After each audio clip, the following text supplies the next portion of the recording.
Okay, we are back. Welcome to Lovecraft Live, the official instant Twitch companion piece to Shat on TV Lovecraft Country. I am one of your hosts, Gene Lyons, and alongside me is my co-host, Ash Lafley. Hi, y'all. And this is a quick interactive look at how we, as well as you, the audience, felt about Lovecraft Country episode we just watched. This was episode 8, and I still feel weird about saying it. Jig-A-Bobo. It's the title of the episode. If that's not okay to say, also please let me know. And I'm not saying that in like a shitty way. I really mean it. I was like, can I say that? Anyway, we are here to talk about episode 8 and what we plan to discuss in Wednesday's Deep Dive podcast. If you haven't already, please subscribe to the podcast to make sure you don't miss an episode. You can do that wherever you get your podcast or by visiting shatontv.com/subscribe. Also, join us all week right here on Twitch. On Wednesdays, we have Getting By with the King Bee. On Fridays, we have our Shappy Hour cocktail party that's at 9 o'clock Eastern. And this week, very, very special, we'll also be doing a Raised by Wolves special stream. And keep watching us, Shat on TV on Twitter for announcement on when exactly that will be. We will post it there along with information about everything else that we're going to be doing this week.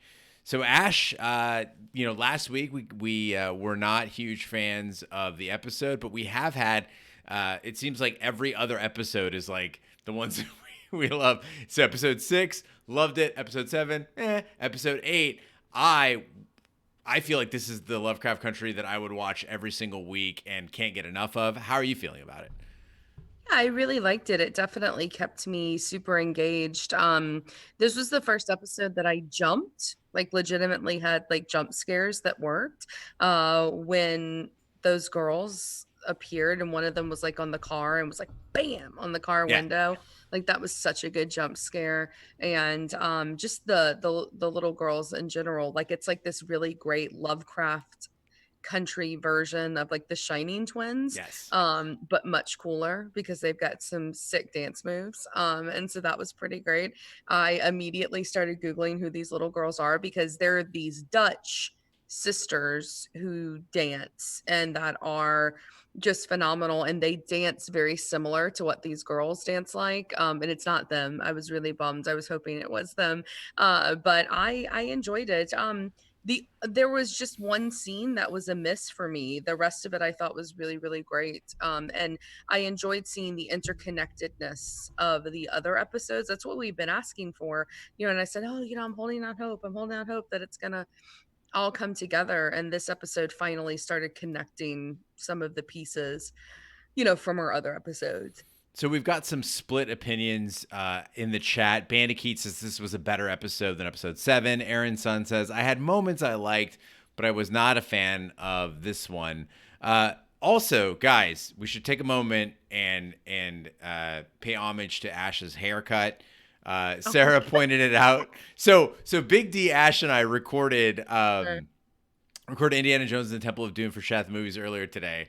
And we're like talking, and I'm like, oh, I trimmed my nails and also changed my socks today. And Big D's like, that's fantastic. Listen, I organized all of my cables and I watched a documentary today. And Ash is like, fuckers, hair. I'm like, oh, shit. 10 inches off my hair. Sorry. Yeah. Man, am I right? Oh, good. It's that quarantine cut, man. My hair was in bad shape from the quarantine and not getting it done. So thank you, Sarah and Black Nerd and Aaron's son. Appreciate it. Misha Shisha also says you both have good hair again today. Well, Oh, thank you very much. So thanks for joining us, Misha Shisha, by the way. Also, Holosaurus Rex, who said this episode had a little bit of everything. And Steve from Minnesota, who really loves pretty much every episode of this, says, holy fuck, it was so good. And for once, Steve, I agree with you. I think holy fuck, it was so good. Holosaurus Rex pointed out these meta book references, and Shadow Time, thanks for joining us as well. And I really love that, where it was like, I almost wish they'd done it sooner in the series, where it's like, hey guys, the book let's put that aside. In it, these things happen. I loved seeing Atticus like talk about George Freeman's version of the book and how it was like, shit. And in this one, Christina's a man and I get sacrificed. I was really, There's a I boy, had a good she's a chuckle at that. boy. Yeah. Yeah, no, I really enjoyed that too. Um, this was actually the first episode that I wish that we hadn't have gotten the the connective piece of the greater story, because I really wanted to stick with these creepy twins a bit Hmm. more and Dee's story a bit more, because I thought that the young lady who plays Dee just did like an absolutely incredible job. And I really wanted to stick around and kind of see what was going on with these freaky twins, which apparently in the preview it looks like we're gonna get more of it next week, which is great. But that I had a quibble with that. Just to get the quibbles out of the way, I wish that Gia had a bigger role in the episode. I hated that it was just this little B piece. And then also I don't know how I feel about the Ruby sex scene, just because I thought it was gross. But other than that, I thought it was great. And and Bandicoot's saying here the problem with the last moment saved by the vampire monster. I thought that was actually it was the best the vampire monsters have looked. I was so excited about it because, Yeah. so first of all, the way I'm reading this, and again, this is first blush. So just to make it clear to everybody, we just watched the show, so we haven't had time to research it. A lot of the stuff might be fixed, or we might have take a little more time to adjust our opinions and thoughts on it before the deep dive that comes out on Wednesday. But my first thought was, okay, so the spell worked, and it worked in a big way, and it was like I really thought this is one of the few moments I think in TV where I really thought Tick was gonna get shot. Like I thought he was gonna get killed. And I thought that was gonna be the big like wow moment of Lovecraft Country. Is like, listen, they've already told us this isn't the book. We had some really warm moments with Tick. We saw kind of all of his humanity, both the way that he bonded with Montrose and also the way that he was dismissive, in particular of Gia. And so I thought this was gonna be his death scene, and the fact that I was genuinely surprised and shocked. Well, we knew it wasn't going to be his death scene because he wasn't tied to that weird black ropey looking thing that we saw in Gia's vision. But I can say that this is one of the first moments in Lovecraft that I didn't see coming. Yeah. I mean, one of my biggest criticisms has been that it's so obvious, like things that are coming, like you see them from a mile away. And they did a great job. I mean, this episode felt very much like Jordan Peele, like grabbed the reins of this episode and directed the whole thing, Yeah. because even like the makeup and the way that the twins carried themselves was so reminiscent of Us and the doppelgangers. My favorite scene in the movie Us is when the doppelganger is doing the ballet routine in the underground at the same time that the little girl in our world is doing the ballet routine, and it's so creepy and beautiful and just disturbing, and they captured that same concept so well here with those two little girls. And so I really I mean it really felt the most Jordan Peele out of all of the episodes so far. And I thought it was really fun. I thought it was a really fun to be an episode that starts with Emmett Till's funeral, which there's Yeah. nothing fun about that. It wound up being like a really fun episode. Yeah, and at the danger of catching some heat for this, or at the risk of it rather, when it opened up with Bananarama's Cruel Summer and Emmett Till's funeral, I was like, oh God, this feels really tone Cheap. deaf to me. It feels very cheap. It feels, beneath a show of this stature. And I'm glad that the rest of the episode paid dividends. And there are some deeper things that we will get into in the deep dive, aptly named, that I want to talk about that I really need to find the right ways to express. And so I don't really want to go into them on Lovecraft Live.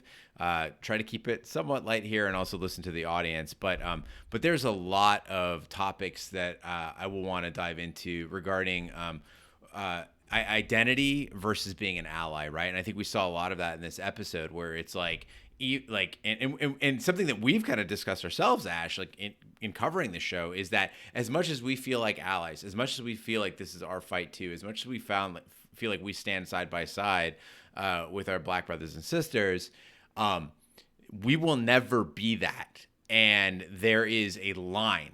And I think that this episode was drawing that line very clearly, in the sense that you will never know what it feels like, and always be aware of that. Yeah, I mean, the big thing that I want to talk about, other than just, I think it's obvious that we're going to dive into what this curse is that Dee, has been cursed with, because I think that's going to be a huge driving point moving forward. I want to talk about what I think is the most brilliant thing that this show has done. And I immediately started taking notes, and I promise I will keep it short on the deep dive, but is the performative death scene with Christina at the end in the same fashion that the way that Emmett Till was killed.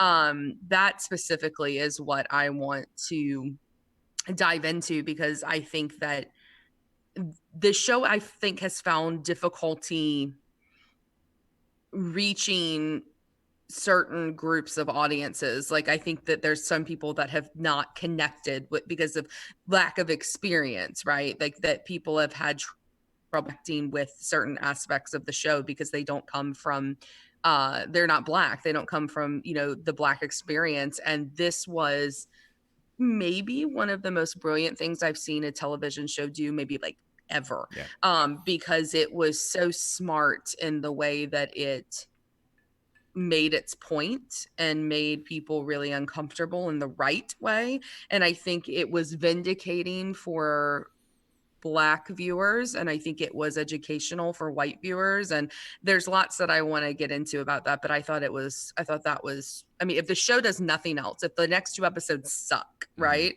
I'm glad that we watched the show just for that one moment and what that moment is meant to mean.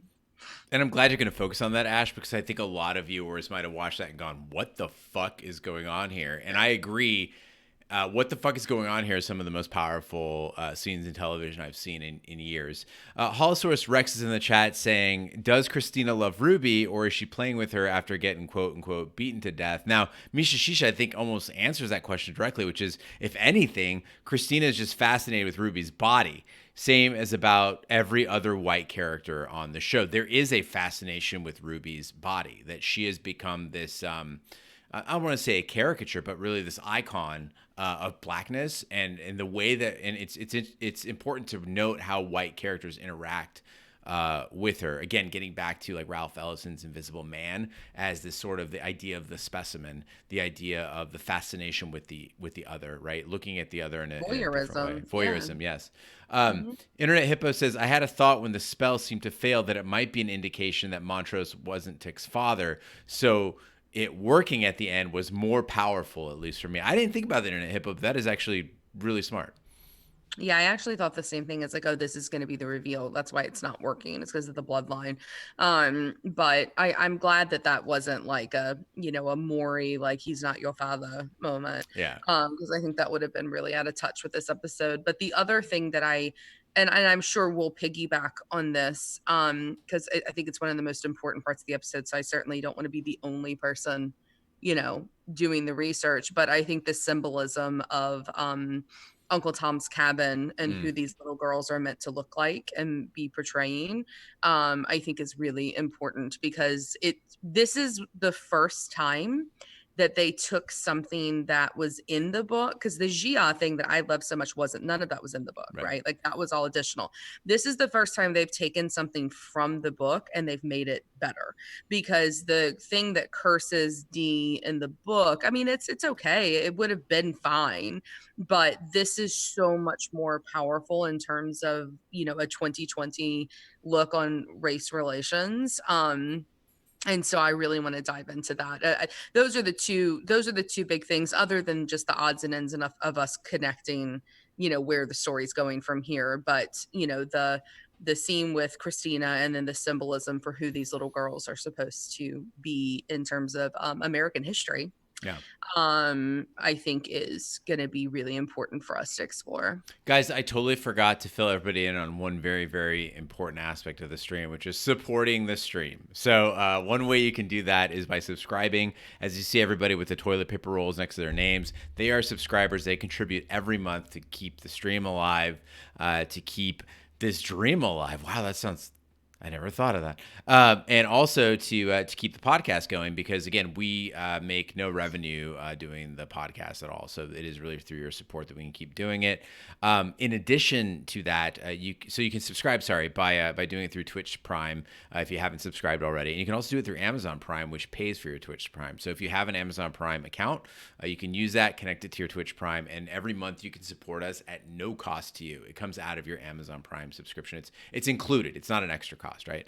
Another way you can do it is by cheering. And I forgot to mention 10 minutes ago, so rewind 10 minutes, that Aaron's son cheered 100 bits and said, yes, great hair, Ash, with the party emote. So, guys, if you want to cheer, you can use the little bit icon next to your chat box. It looks like a little diamond. Hi, y'all. You can click on that and cheer just like Sarah did with 20 bits with the show love party emote. So thank you guys so much again for all of your support. Just want to let you guys know it's always free to watch. Please don't feel like you need to contribute anything. But if you feel like supporting the pod, please go ahead and do that on Twitch as well. Ben Gaju said Gia's shoes were facing the wrong way.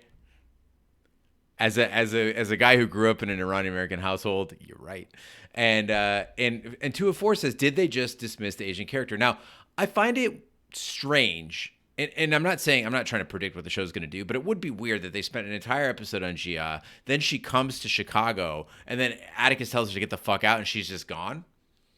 I feel like there's something more there. It would be a huge waste. I would be really frustrated with that. But I'm believing that, Jamie Chung is so good that they're not just going to leave her out in the cold with her non-fox tails. Misha Shisha says that I really hate that they made Letty pregnant, though. It's such a cheap, lame way to write a female character, especially when we get into the must protect my baby territory. Ash, you feel the same way? Yeah, I mean, I think it's a little ridiculous, but it's fine. I mean, it's whatever. I think it's a minor annoyance that I have. But yeah, I mean, I think it's a tropey thing to do, but it's fine. Ben Gaju says that Ruby's speech was great. It really, really, really fucking was. I want to go back and watch that scene specifically because I think it was so powerful. And also, I thought it was going along a line that was predictable to me. So when I saw that scene with sex between William and Ruby this time, where she turns herself white, I got, as a fan of Ta-Nehisi Coates, I understood immediately that this was like, you will not have my black body. Like, that is not what you get in this deal. But I thought that was the obvious part. So then when she came out and said it, I was like, oh, great. Like, yes, we get it. But then the way they turned it and had the additional, commentary by Christina made it so much more interesting, between the two characters and took it to a new level, which is, again, what we're going to be discussing in the deep dive is like, what is that relationship between black and white? What is each getting from the other? Bandicoot asks, the suburban-wide lights out, the shutting down of the street lights and everything, was that a thing back in the day? Was it a curfew mark or something? It's a thing now. And, if you look at city planning, right, power grids are generally set up so that minorities are going to be the ones who feel the effects of power shortages first. And you also see that, Ash, as a New Orleanian, you know exactly what that's about. Yeah, I mean, I don't think it's as bad in New Orleans as it is in other big cities, but it's especially a problem in cities that are large, that are poor. I mean, New Orleans is a poor big city. We're not a wealthy city, which I didn't know. And so I moved to Houston. Like, I had no idea how poor New Orleans was until we moved here, and it was like, fuck, because of all the oil money here. Right. But yeah, I mean, it's definitely still a problem. We had also a comment from Sarah that's saying that basically that, oh yeah, sorry, I messed that up. Yeah, okay. And Bandicoot's asking, is there no way to set up the infrastructure to fix it? Well, I mean, again, welcome to America. Yeah, welcome to America. Whether it's levees or electricity, it's not. There's some people are just a bigger priority than others. And it's interesting. Again, as the election is coming up, my cousin, who is 12 years older than I am, and kind of like my mentor in life, after the election of 2016, I was inconsolable, right? I was very, very upset. And he was like, the saddest part, man, is that we are upper middle class. This probably won't affect us, like, at all. And that's the saddest part of it, is that there is an entire cadre of people who are unaffected by the impact of an election. And Ash, you, me, Sarah, we're a part of that cadre. Yeah, my day to day didn't change any No. after the 2016 election, which I also think leads to a lot of complacency in terms of, like experience because it's like, well, I mean, my life's going to be what it is, Yeah. But I was talking to, Mm-hmm. Yeah. Well, getting back to our overall feelings of the show, I'd love to hear what you guys have, what you thought of it. Also, what you'd like us to cover in. We kind of give you a preview of what we'd like to cover in Wednesday's deep dive. But if there's something that we missed, please put it in the chat, and we'll make note of it and try to get to it on Wednesday's deep dive. Also, you can write in at host@shatontv.com, or you can always call us hi at y'all. 914-719-chat and leave us a message. Thank you, Susan Brew, for the cheer. Just a And can I couple. just say, Yeah, go please for keep it. those amazing emails coming. We've recently gotten a huge influx of emails, so please keep them coming. And just a couple closing thoughts for me on this episode too is I don't think we spent enough time kind of praising the things that we do like about the show. And this is not a reaction to last episode, by the way. This is just me making it a point because I probably won't be sharing opinions so much on the deep dive as has been our policy. Kind of these are my personal opinions on the episode too. Is that one is these were some of the best horror elements of the series, right? We kind of laughed at some of the monsters in episodes 1 and 2. We thought some of the other things were kind of like just hokey or whatever, but this was like genuinely creepy. When the radio started changing and that minstrel song, and I'll get into that in the deep dive as well, that minstrel song came on, I was like, wow, this is fucking creepy. And then, of course, dancing kids moving their bodies Always in weird creepy. ways, always creepy. Also, some of the best action sequences I think we saw. Like I was actually like when in at the end when the monsters show up and there's cars flying and cops getting impaled and stuff, and I was just like, okay, shit, I see where the budget went. Like this is actually very very engaging. I would say I dare say my heart was almost thumping, Ash, almost. Almost. If you had one, If I had one, right. it would have been thumping. And then a final thought. I think also the performances. Everyone brought their A game on this episode. I think Ruby was tremendous. I think we actually got something out of Christina. I was like, okay. William, great as always. And then Ash and Letty in that scene when they're going through the house and they're having that argument. Borderline melodramatic, but man, they were like committed to the scene 100%. And I really, really appreciate that. Thank you, Aaron Sun, for the cheer. She says, I always love the immediate reaction live show with Ash, Gene, and the chat community. Thanks, Aaron. We love sharing this time with you as well. Well, I have to be honest, like I normally wait until Monday morning to start doing my notes on this show, but I'm ready to like get off here and like start researching. Yeah. I'm excited.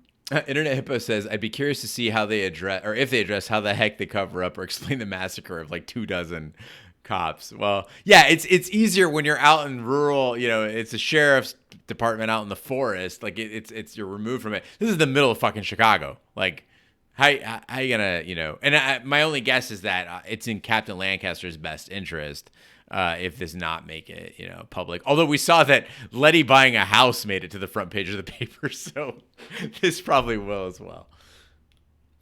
All right, Ash. I think that's about time. So, guys, do get those ideas in by writing us at host@shatontv.com or calling 914-719-chat. Also, if we didn't respond to one of your comments in chat, they do go by pretty fast. I do go back and read these all. So if there are ideas in there that we pick up as things to cover for the deep dive, we certainly will do that. We'll give you credit. I'm sorry? I said, and we'll give them Oh credit. yeah, of course, and we'll give you credit as well. Thank you for the cheer, Black Nerd. Internet Hippo says, I hope y'all are glad you stuck with it. If I didn't mention it, I mean, if you guys didn't catch it already, Internet Hippo wrote us a very, very nice letter that we shared on Shappy Hour, and it's really something that keeps me going. We've got other comments on Instagram and emails Ash mentioned that are just really kind words to let us know that somebody's listening that actually likes it. And again, and I'm not saying that in a bitter way. Find the podcast or podcasts that are right for you, and that is totally okay, guys. I'm just glad that not everyone listening dislikes it, so it lets me know that I should, keep doing it, and Ash as well. Okay. Yeah, Ben, and we'll get into the Emmett Till history a little more in the deep dive as well. Or Black Nerd can fill you in right now. Was Lancaster eaten? I thought it was Hawk that was eaten. I don't know. I'll have to go back and watch that too. Okay. Anyway, yeah, lots of research to do, guys. But we don't want to use it all here. Okay, now all the comments are coming out. Has Christina referred to Tick as her cousin before this episode? I caught that as well. We'll get to all of that, guys. But thanks so much for joining us. And again, write these in. It'll help us a lot. Host at shoutontv.com. Okay, I'm gonna keep the music going for a while for closing, so we can all continue to chat in the chat. But we'll catch you guys later, and have a great week. And keep an ear out for Wednesday's deep dive. Thanks a lot. Bye, guys.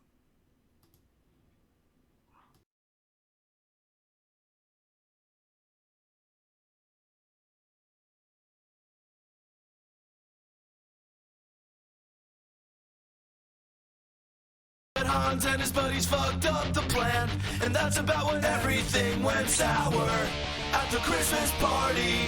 And the terrorists were overzealous, but it was sweet when they killed Ellis.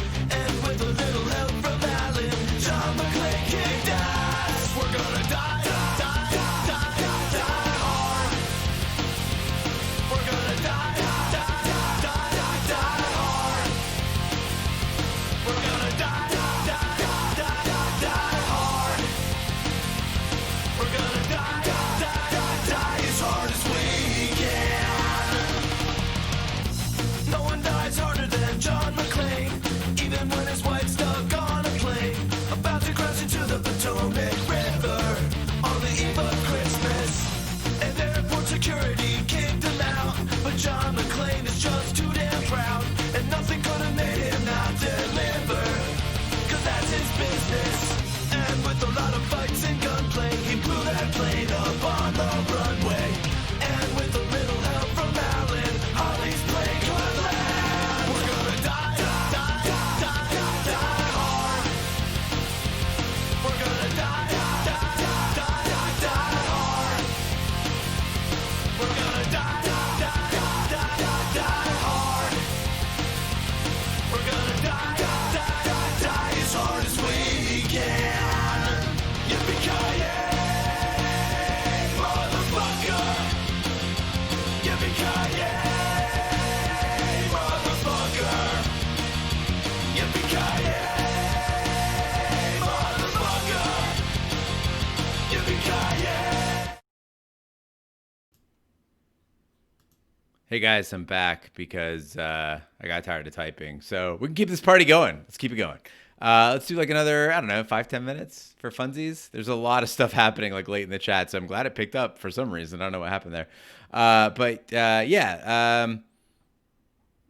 The issue there of the relationship between Tick and Christina. So if the way you think about it is everybody who was was directly related to Titus Braithwaite died in the first event at the lodge, and so that's why Christina and her father Samuel Braithwaite, they have actually like less of a direct lineage to Titus than Atticus does. That's why he was so needed. That's why he was so powerful, right? So Hannah carried essentially the bloodline of Titus, the direct bloodline of Titus, and if you think of Christina and Samuel, they were like already removed in the bloodline from Titus, so they are not descendants of Titus Braithwaite, right? They're descendants of, I believe, like a brother or a cousin of Titus. So that's the connection there.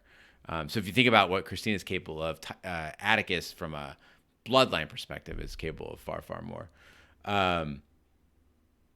The argument between Letty and Tick confused you. Was she leaving her throne? Kind of both. It was weird because she was like throwing him out, and then she's like, "Where are you going?" But that is like, if you haven't been in that sort of an argument with a significant other, consider yourself lucky, because that rung true to me. That feels normal to me. What if the police put an invisibility spell over what was going on? We haven't seen that as a capability of theirs. So again, remember that, and the magic among the police is actually much more widespread than it is in the source material, right? So like in Lovecraft Country, the book, it is the magic is closely guarded and only usable by select few. So even if you were the head of an order, you might not let everybody else in that order in on your secrets or your spells. So I don't know if the police have that sort of a capability, but it's possibly. Hiding a car flying into your yard, though, that's pretty extreme. All right, now we might be able to shut it down here. Okay. Any other thoughts? Hit me up with them, guys. We got a couple more minutes here before I got to close it down. Ash, fortunately, had to go, but I'm a sucker for Twitch, so here we are. Bandicoot says the police chief is dead now because of vampire monster, so we'll get an answer to the tattooed black torso. Again, I need to go back and watch that because I don't know if that was it Lancaster that got killed? Because I know there was Hawk who came up and was like directly talking to D. I have to look back and see Captain Lancaster. Let's take a look at the actor. Thanks, Google. Seamus Lancaster. Oh, shit. You're right. That's him. Yeah, for sure. No. Yes. This is the... Yep, you're absolutely right. So he's dead. So that leaves a power vacuum in Chicago. That's very, very interesting. So interesting then, because... then that leaves open the possibility that the monster was actually conjured up by none other than Christina Braithwaite, because it would benefit her for Lancaster to be out of the way, right? That gives her basically Chicago as far as turf goes. So that'll be a really interesting development. So I thought it was the spell working. It might actually just be Christina's magic. So interesting. Remember, she's the one who's controlled monsters thus far. It makes sense that she would have control over this monster. Love that angle. Thanks for bringing it up.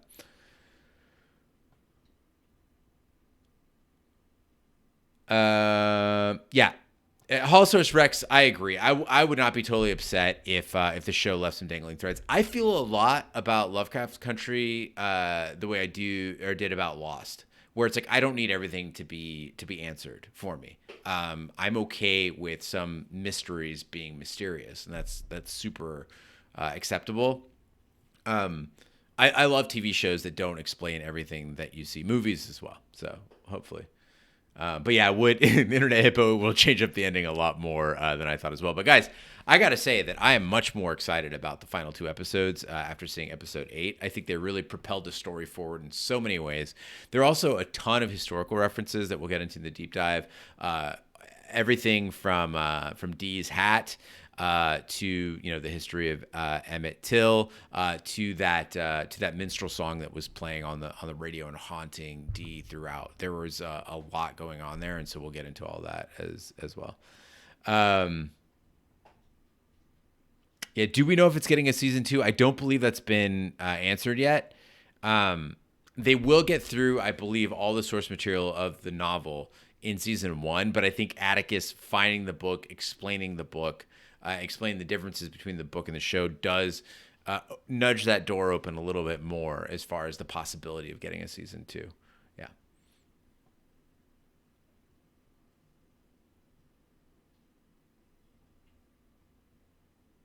And Shadow Time says, yeah, I think the monster letting Tick touch it probably means it was the spell Montrose cast. It certainly would keep things simpler and leave it less open. And also it makes Tix believe that he can use the magic for good a little more justified, right? Than just saying, like, it's Christina behind everything, which, frankly, like, I would like to see somebody else with a little bit of power other than Christina. So, are we doing a Raised by Wolves special this week? So, Susan Brew, I don't know if you caught it earlier in the stream, but yes, we are. I would like to do it on Tuesday night.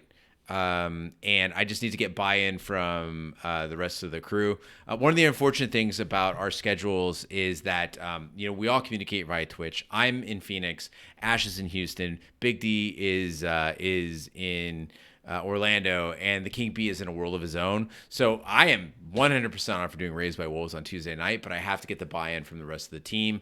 I know it leaves you guys in a really weird position because it's like, well, fuck, is it happening or not? I feel the same way. We'll get it nailed down. It's going to be Tuesday night or Thursday night, and if I have to do it my fucking self, I will. So we'll figure it out.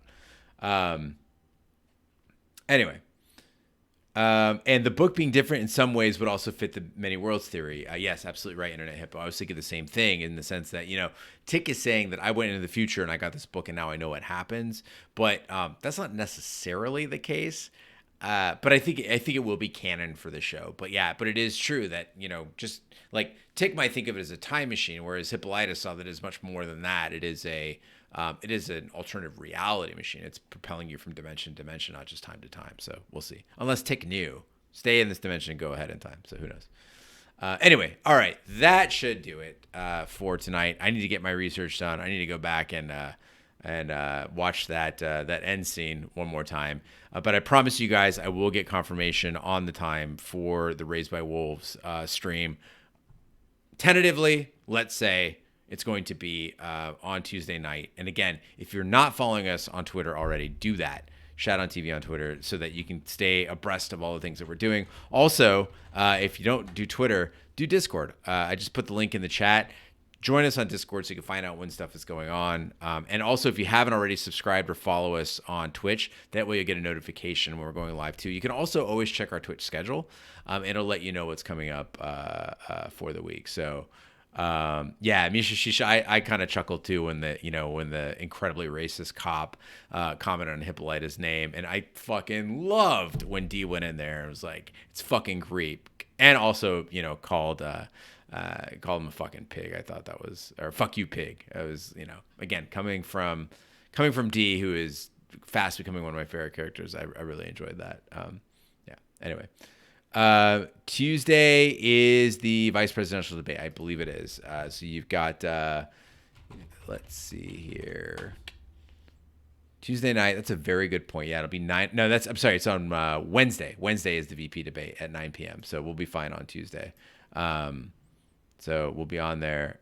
Thursday is the debate. No, it's on Wednesday. Pence-Harris is on Wednesday, October 7th at 9 p.m.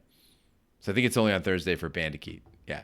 Okay. Anyway, so Tuesday we are still clear, and that's why I was saying I'm trying to avoid Wednesday. So Tuesday or Thursday it'll be. But I would like to do Tuesday night. So let's keep our fingers crossed for that. Again, I'm the one without kids though. So my schedule's a little more flexible than everybody else's. So I don't know who's got to watch their kids, who's got to wash their kids' asses. Who knows? Anyway. Again, thank you guys so much for joining me. Glad I stuck around for the extra 10 minutes. It's great to spend some time with you guys. And man, it is such a relief on the weeks that I enjoy the episode to know that people will be like, yes, you can enjoy it. So thanks. So thanks guys for joining me. Hey, don't thank me. This is my thing I do. This is my hobby. Thank you guys for taking the time out of your Sunday night to join me. Love you all. See you guys hopefully Tuesday night. Definitely listen for the deep dive on Wednesday. Also on Tuesday, Shat the Movies is releasing. On Tuesday, Shat the Movies is releasing Maximum Overdrive. Hi, y'all. And that is going to be it's a lot of fun. That Shat the Movies episode. And then make sure to watch the debates on Wednesday. Make sure to vote. It's very, very important. If you haven't already, please do. I am volunteering as a poll observer, and there's still time to do that if you're interested in doing that as well. You can go to Vote Save America is a great resource, one place that you can go. But, you can always just Google, how to be a poll observer. Yes, you can make the jokes. Poll observing. I get it. Anyway, good night. Wear a fucking mask. Stay safe. Stay the fuck at home. And we'll see you soon. Bye. Remember when we first met John McClane? Argyle picked him up from the plane and took him down the Nakatomi Tower to meet with Holly. He came to get her back and to be her man, but Hans and his buddies fucked up the plan, and that's about when everything went sour at the Christmas party.